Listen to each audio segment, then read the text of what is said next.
Okay, so I've got everything in here now.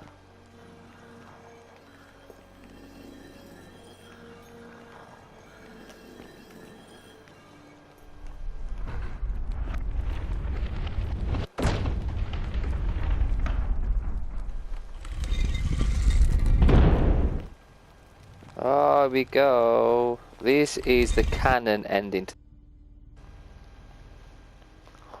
So we get to see this here.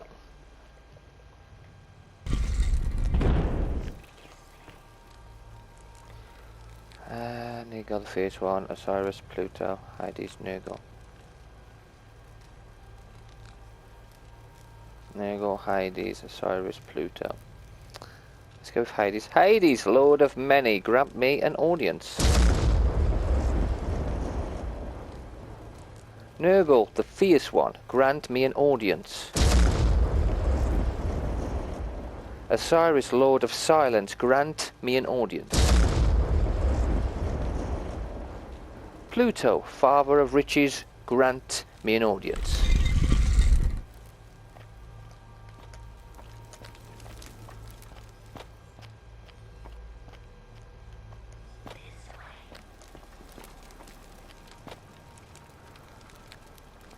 That was Pluto, so then we gotta go.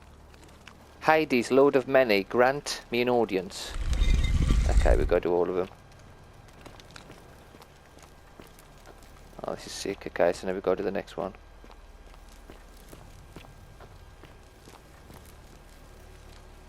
Osiris, Lord of Silence, grant me an audience.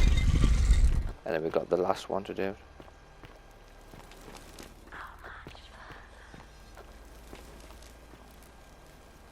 Nurgle, the fierce one, grant me an audience. What the heck?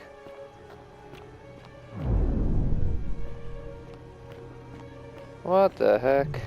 Space.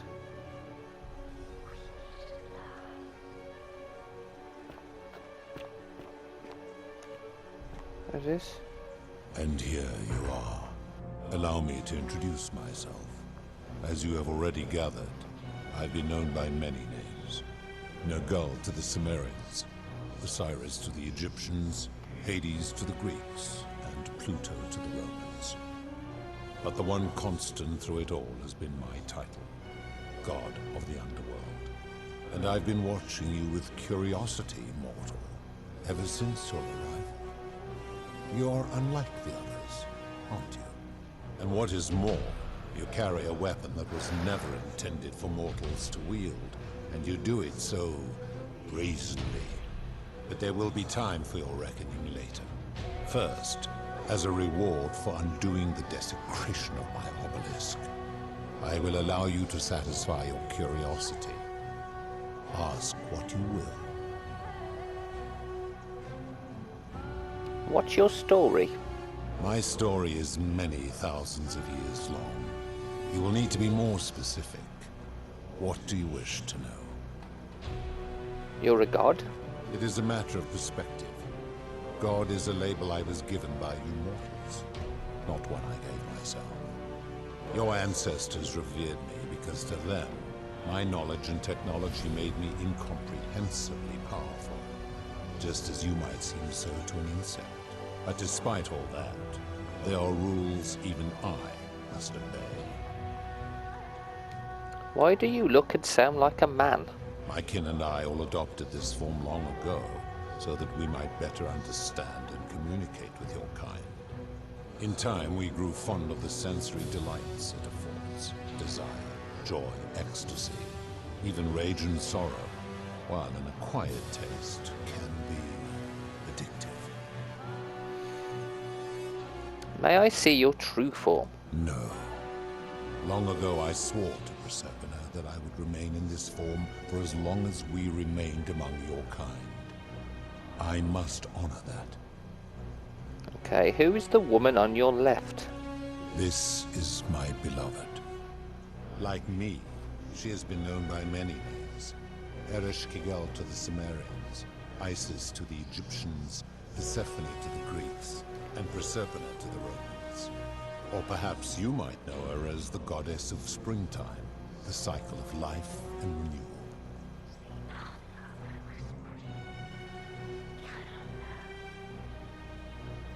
Your gaze lingers too long. That on your right. That is my servant. You would have met by the river, though she wears many faces and goes by many names. Kumutubal to the Sumerians, Kirti to the Egyptians, Charon to the Greeks, and Charon to the Romans. Her role is to ferry souls between the mortal world and this one, and to make their transition as seamless as possible. For that, she earned herself the infamous, if erroneous, moniker, the Ferryman. You will talk more later. For now, ask your questions. Let's talk about something else. As you wish. What is this place? It has come to be known simply as the Underworld, and it exists because of a wager I made long ago. What was the wager you made? That is a long story, one that began over 3,000 years ago and continues to this day. You see, long ago my kin and I set out from our home on Elysium to search for other forms of life among the stars. We discovered your planet and witnessed your kind evolving from primates into something lawless and barbaric. You all but destroyed yourselves, your 2 short lives being extinguished by violence and ignorance and disease. Yet Proserpina saw raw potential in you, and persuaded the rest of us it would be squandered without our intervention and stewardship. So we revealed ourselves to your people in a place called Sumer. We offered guidance in agriculture, toolcraft, and law, and you called us gods, civilization. We saw something disturbing. We had sown the seeds of dependency and confusion, and soon you returned to your old ways of violence and ignorance, this time in our name. My kin had seen enough, and gave up on your kind, condemning you as barbaric and chaotic, scarcely more than animals. We began preparations to return to Elysium, our home world, a utopia unspoilt by conflict and unimaginable in its beauty. But my Proserpina could not bear to abandon your kind without guidance, and knowing it would force the rest of us to leave her behind, she made an extraordinary sacrifice. She gave up her immortality to descend permanently to the ranks of humankind. And so she began her inescapable trajectory toward death. Horrified, I acted swiftly. I placed her in suspended animation, in a deep frozen sleep, to prevent age and sickness from claiming her. And then I pleaded with Proserpina's father, who the Romans called Jupiter, to bring her with us to Elysium. It was and is my hope that once there, we might one day learn to undo what she has done to herself. But he refused. I did everything I could to persuade him, but he would not relent. He would rigidly uphold his final pronouncement. Humans were unworthy of ascension to Elysium, and no exceptions would be made. But seeing that I was aggrieved, he proposed a wager, the terms of which were as follows. If even one human city could prove itself capable of living without sin for a single year, then Proserpina and all of humanity would be permitted to join us in Elysium. My part would be to remain behind, the last of my kind, to watch over you, without interfering, and to sit in silent judgment. And so my reward has been to languish here, enduring a 3,000-year winter, waiting for the day your kind proves itself worthy of her faith in you, so that I might take her with me to Elysium and unthaw my goddess of springtime. And here I am, after all this time, still waiting. Okay, who are your kin? There were also gods who, like me, have been known by many names, but perhaps you knew them by their Roman names. Our leader, Jupiter, as well as Neptune, Saturn, Juno, Minerva, Mars, Venus, Apollo, Diana, Vulcan, Vesta, Ceres, and of course, my beloved Proserpina. Who built the city? As the first wave of your kind arrived from Sumer, I had them build a city in their own fashion, so that they might be comfortable and recreate their lives here. I had them build the entrance as a vertical shaft leading to baths, to cleanse them of the sins of their former lives, and to prevent escape. I watched wave after wave of Sumerians arrive, and as their civilization declined over the centuries, they were replaced by Egyptians. Of course, believing themselves to be the superior civilization, the Egyptians promptly built over what had been built before, and made all the same mistakes. After another 1,000 years, the Greeks began to arrive, and then the Romans, and they all did the same thing. They built upon the underworlds of their predecessors, renamed their gods, and ensured their foundations were forgotten. How did you decide who comes here? To ensure the wage was fair, it was important that my subjects were chosen at random. To this end, I had my servant distribute 1,000 tokens fashioned from silver, a rare element at the time, across all of Sumer. Whoever died while in possession of one of them would be located by my servant and ferried to this place, with no memory of how they arrived. As the tokens were discovered, they were traded, smelted, and fashioned into trinkets, and eventually coins, spreading to Egypt like seeds on the wind. Later, when they spread to Greece, they would come to be known as Charon's Oval, or as coins for the ferrymen. Some placed coins in the mouths of their dead, hoping they would awaken here, though they had no way of knowing which coins were fashioned from the original tokens. In fact, almost all of the tokens are accounted for, only 2 remain.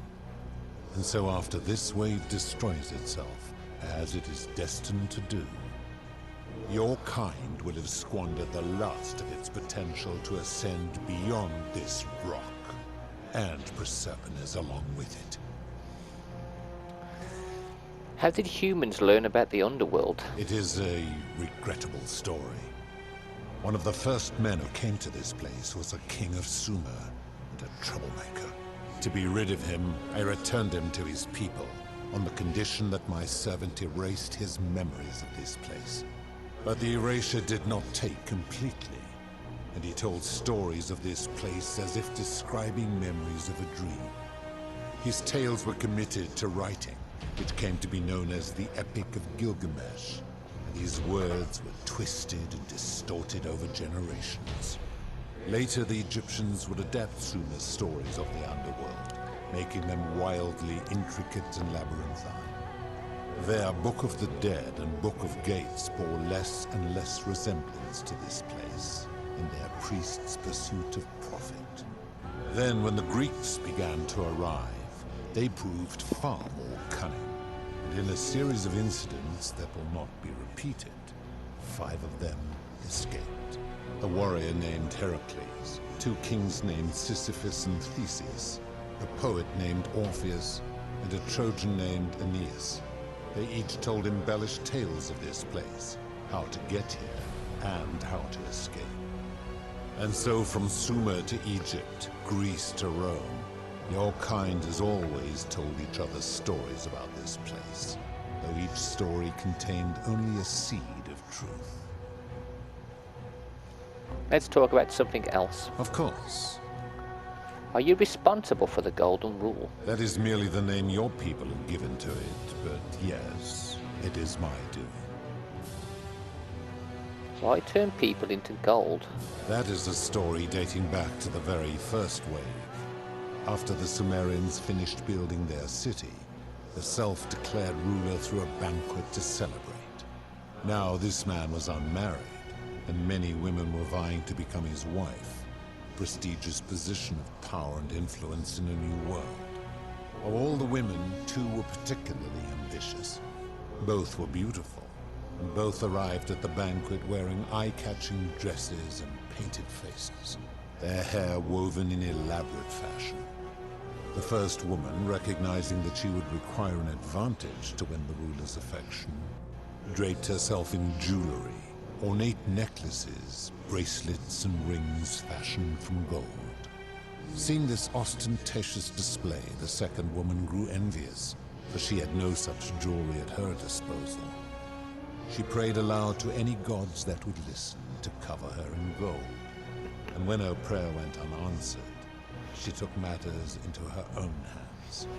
While the others indulged at the banquet, the second woman summoned the first for a discussion in a quiet place. She checked that nobody was watching, and pushed her rival from the top of the ziggurat, where she broke her neck on the rocks below. But I was watching, and I decided to answer her prayer. I took the golden bow left behind by Diana, and I shot that woman in the heart, covering her from head to toe in a layer of molten gold. And I left her to stand there, that she might serve as a grim reminder of what befalls those who sin in my domain. But that was not enough, for the entire city was tainted by her sin, and the wager could no longer be won. So I had no choice but to wipe the slate clean. I gilded them all to make way for a new wave, and began the wager again. And to this day, each of them, and all who came after, line the halls of this city, inanimate but conscious, suspended in time with only their sight and hearing preserved, so they may bear witness to and lament the folly of your kind for eternity, as silent golden sentinels. So you're responsible for destroying all these lives? I give your kind a second chance at life, as well as ample warning about my law. And when you disobey, and you always disobey, you force my hand, bringing terrible suffering upon yourselves. And so you ask if I am the one destroying your lives. And I say, no, you destroy yourselves. I am merely the means by which you do it. Golden bowls come from? When my kin departed, they left behind many relics which I inherited. A consolation prize of sorts. The golden bow originally belonged to one of my kin, who the Romans called Diana. As my collection of golden statues grew, I chose the most ferocious among them, and equipped them each with a duplicate of her bow, and tasked them with hunting down the Forsaken at my behest. They became known simply as Furies. What do you consider a sin? I've always considered that the cornerstone of morality is the ability to determine right from wrong on one's own. No attempt to lay out rules like your Code of Hammurabi or your 12 Tables of the Roman Republic can ever cover all possible scenarios. This should come as no surprise to you, since the core principle has been expressed in many forms by many of your civilizations. The Egyptians made a rudimentary attempt with "do to the doer" to make him do. The Greeks refined it with "avoid doing what you would blame others for doing." The Roman Stoics added, "treat your inferior as you would wish your superior to treat you." Even the so-called cultists hiding among you often say, "Do unto others as you would have them do unto you." It is the simplest of concepts, and each one of you is born with the faculties required to apply it to any situation. Yet none of the peoples who expressed this rule were able to uphold it. Curious, is it not?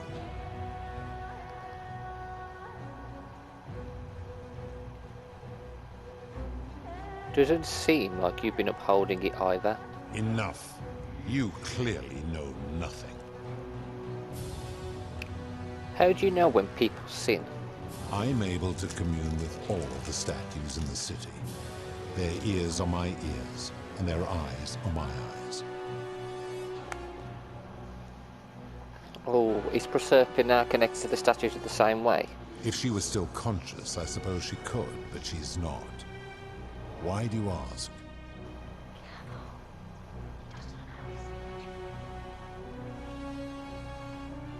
No reason.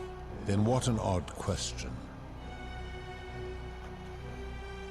I've seen some terrible things here that you didn't consider a sin. How could you let them happen? Do you plan to speak in sweeping generalizations? Or are you going to give me an example? Okay. Suicide? I've seen no such thing, but in any case, taking one's own life is a self-directed act. It is not one that is done to others, however they may be affected by it. Therefore, it cannot be said that one who commits suicide has done anything unto others. That seems like an extremely literal interpretation of the rule. Applying this rule always requires us to interpret the meaning of the words. A literal interpretation helps to minimize the ambiguities of your primitive language. Our language is full of ambiguity. Doesn't that make the rule inherently subjective and unreliable? Supposing you're right, and my law has been broken, and I should turn you all to gold immediately. Is that what you want? I am right and you know it. No, of course not. Never mind. Now tell me, what other sins do you believe I have overlooked? Price gouging for life-saving medicine. The merchant. How is that inconsistent with the rule I've outlined? He wouldn't want someone else to demand an outrageous price for the medicine he needed if he was dying. I disagree. Having watched this merchant, that is precisely what he would expect from others, and he would be quite capable of paying the price anyway. You can't know what he would. You can't know what he. You're just speculating. Applying this rule always requires speculation to some degree. It requires us to ask what another person would want if they found themselves in another situation. Not if we're wise enough to know the mind of man. Fair Now enough. tell me, what other sins do you believe I have overlooked? A scam? Ah, the tavern keeper, yes. How is that inconsistent with the rule?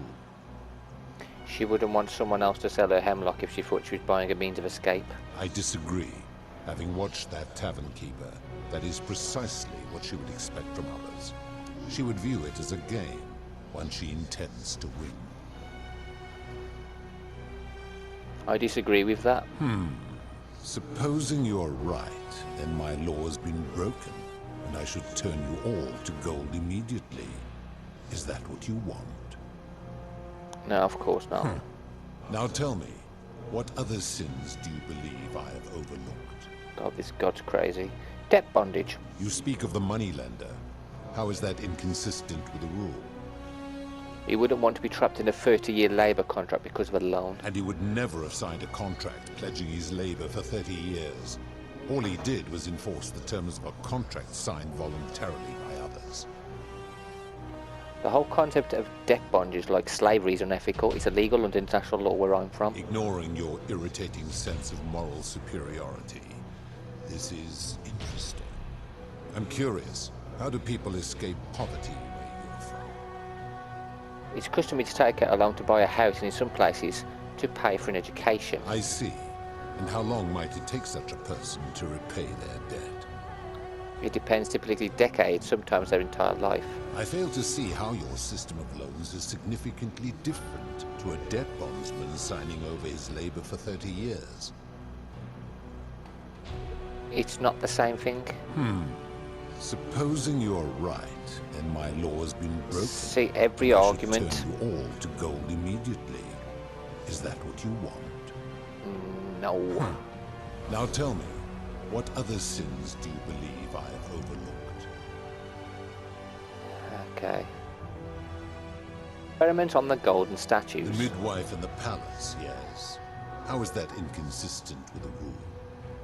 She wouldn't want to be experimented upon if she was The guilty. rule is do unto others, meaning other people. Those statues are something else now. Bloodless shadows, mere shapes of their former selves. They are forsaken. What happens to them is no concern of mine. I see. Now tell me, what other sins do you believe I have overlooked? Questioning a god. Abduction. Abduction? You mean the magistrate imprisoning his daughter in the cistern, I take it. He did so because she sought to escape. A sin I take particularly seriously. Better that he stops her from escaping, albeit brutishly, then I have to wipe out this entire city to punish her. Wouldn't you agree? Fair enough. Now tell me, what other sins do you believe I have overlooked? It's no wonder people say the gods are cruel. This just shows how unreliable and subjective your moral code is. You're no better at judging right from wrong than any human. Do you honestly think you could do better? No, but that's my point. Nobody's grasp of right and wrong is so perfect that they could be trusted with all this power. You've become a tyrant. I should strike you down for that. Oh. And if you did, you'd be proving my point. Now, did you have any other questions before your reckoning? Let's talk about something else. Very well. Okay, that's all the questions I had. Good. Then now it is time for your reckoning. Only, it seems, something is wrong. It has long been within my power to see into the hearts of mortals and weigh their deeds in life. But when I peer into you, I see only a blank slate, as if you did not exist until you appeared in this city. How is this possible? Charon, where did you find this one? I do not remember ferrying you. How did you come here?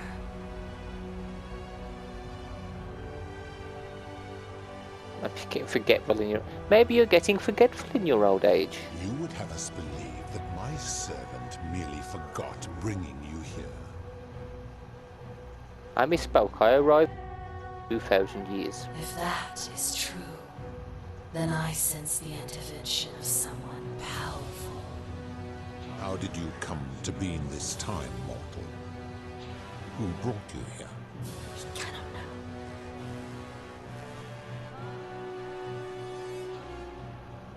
I've got to, haven't I? A serpent, I did. I was hoping you could tell me. I do not know. My kin departed long ago, and Proserpine has slumbered for 3,000 years. Shouldn't you know this as the god of the underworld? Tread lightly, mortal. Enough of this. It seems I will need to put your reckoning on hold for now. But answer this. Why have you come here? What is it you seek? I'm not going to kill you, I'm not going to do that.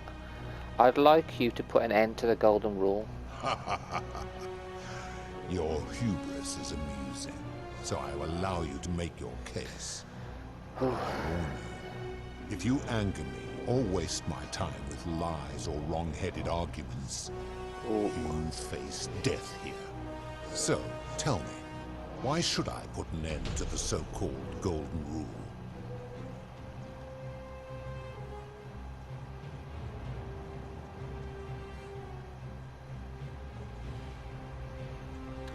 Doing this for love, you should know that Proserpine doesn't love you. How can you expect us to live without sin if you can't do it yourself?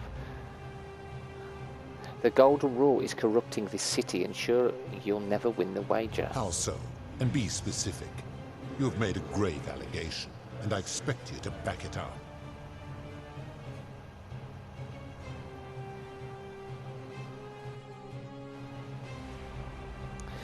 Decius is price gouging for life-saving medicine because he knows nobody can take it by force. True.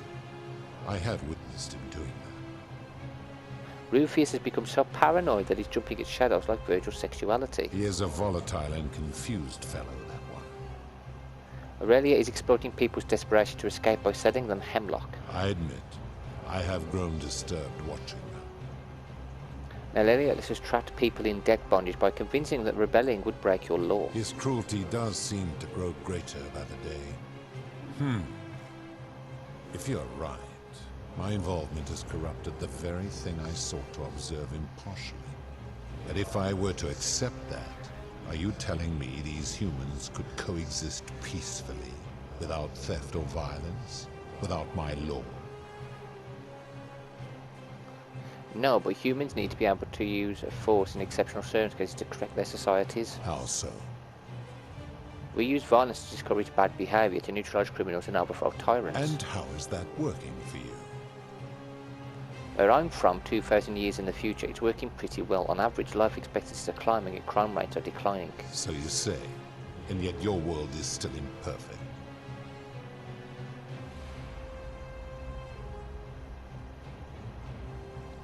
Our world will always be imperfect, but the kind of force required to create a utopia would inevitably result in tyranny. You have spoken eloquently, and yet, if what you say is true, it follows that my wager was fatally flawed from the beginning. But that would mean Jupiter, Proserpina's father, who knew more about you than anyone, proposed a wager I could never win.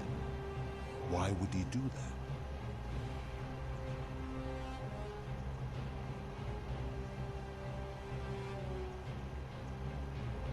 Perhaps he felt threatened by you and didn't want a potential challenger in Elysium. Perhaps. But if that was so, surely I would have sensed his deception.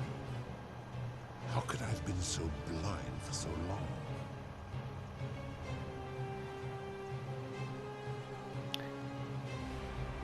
Perhaps you were blinded by your love for Proserpina. It's very human.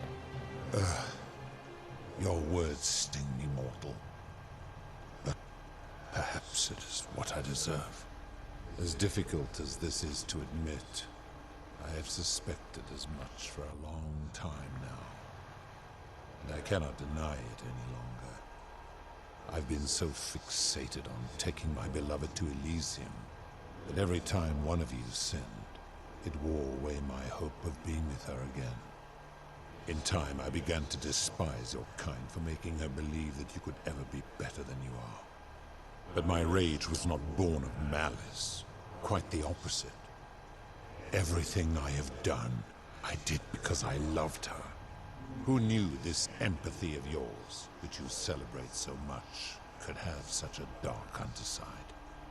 This has gone on too long. It is time for me to let go of this form, of her, of all of you. But know this, if I abandon the wager and leave for Elysium, neither she nor your kind may ever ascend.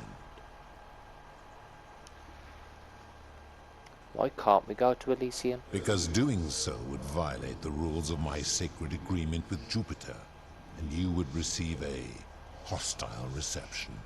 The best I can do is return you to the land of the living. I will have Charon make arrangements to ferry the others. But as for you, be aware you will be separated from the rest. Why? Once this exodus begins, the events that brought you to this moment will never have taken place, and you will have created a paradox. What will become of you is difficult to predict, but that is the risk you have taken by interfering in the natural flow of time. Now, are you ready? Wow. Okay, I'm ready. Farewell, mortal.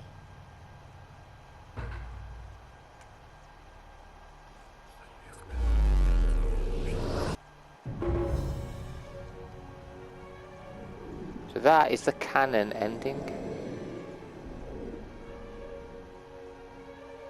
A lot of hard work to get there.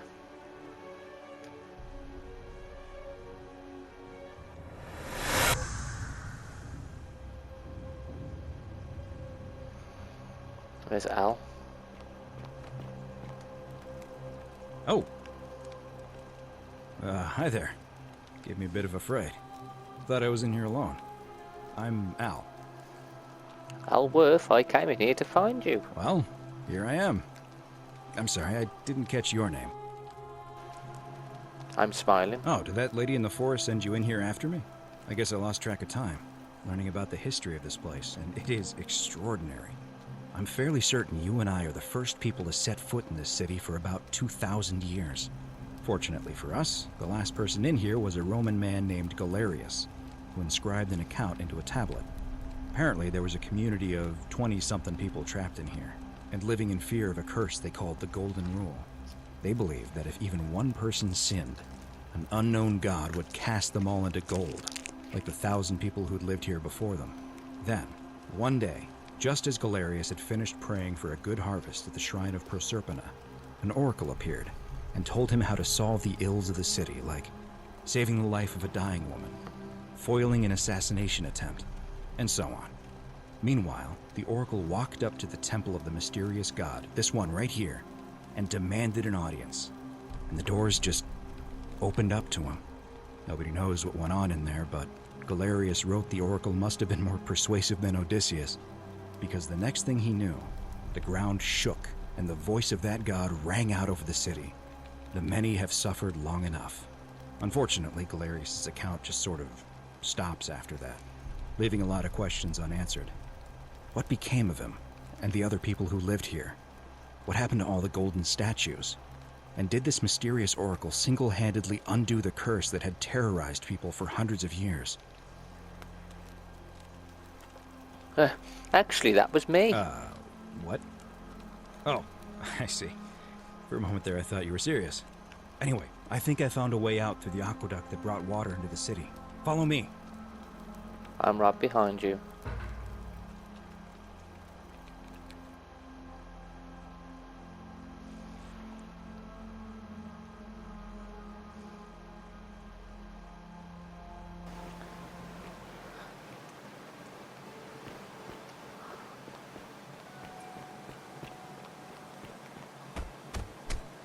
He's nailing it up again.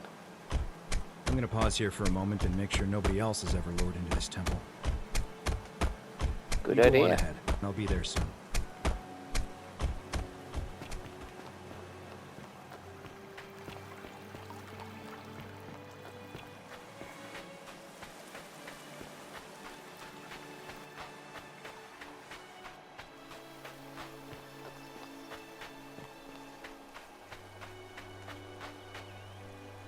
You're back!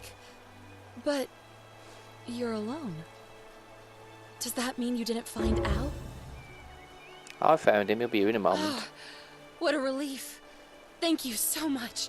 I was beginning. Don't you tell me what you discovered while we wait. I discovered you're not who you said you were. I remember meeting you 2,000 years ago. Ah, I see. I thought you might. Well, now you know. I suppose you have questions. Who are you, really? You can just call me Charon, if you like. I am sorry I was not completely honest with you when we first met. I do not enjoy deceiving people. Believe me, I do not. But I have learned, from 5,000 years of experience, that most people find comfort in familiarity, in gradual change, and coming to see the truth in their own time. What truth is that? That you died, of course. You were dead when I brought you here.